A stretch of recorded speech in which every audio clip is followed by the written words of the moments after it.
CIST. Un volet de la disparition de Delphine Jubilard que l'on connaît finalement peu, mais Le Parisien vient de dévoiler de nouvelles informations sur les finances du couple. Un domaine qui pourrait avoir son importance dans l'enquête. Et si la disparition de Delphine Jubilard était liée à l'argent ? CIST, en tout cas le sens de l'article publié par Le Parisien ce jeudi 18 janvier et qui s'intéresse aux finances du couple Jubilard. Jusqu'ici, CIST surtout la relation extra-conjugale de l'infirmière de 33 ans au moment de sa disparition qui a intéressé les enquêteurs. Les dessous de sa liaison avec son amant ont d'ailleurs fait couler beaucoup d'encre, mais d'après les informations de nos confrères, les finances du couple et notamment la situation de Cédric Jubilard, placé en détention provisoire depuis le 18 juin 2021 et principal suspect dans cette affaire, interrogent.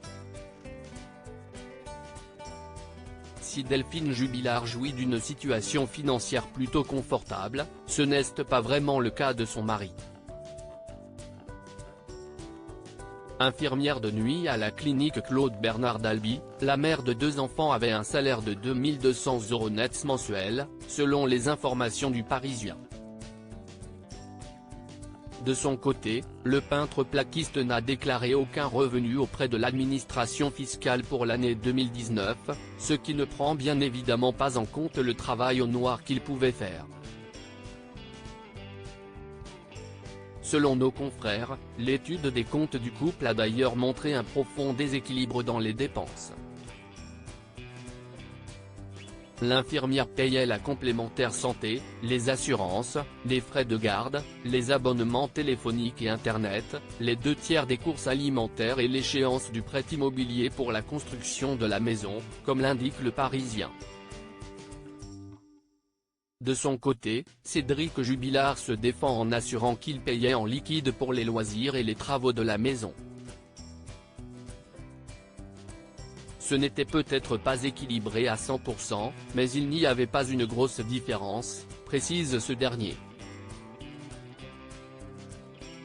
Cédric Jubilard subtilise la carte bleue de sa femme Delphine, un sentiment loin d'être partagé par Delphine Jubilard, comme l'a confié l'une de ses amies, entendue par les enquêteurs.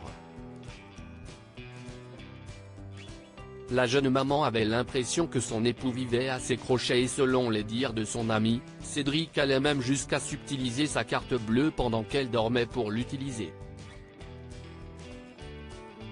Oui, ça m'arrivait de temps en temps, ça l'embêtait un peu, elle m'engueulait comme d'habitude et puis, après, ça passait, précise le principal témoin de la disparition de Delphine Jubilard.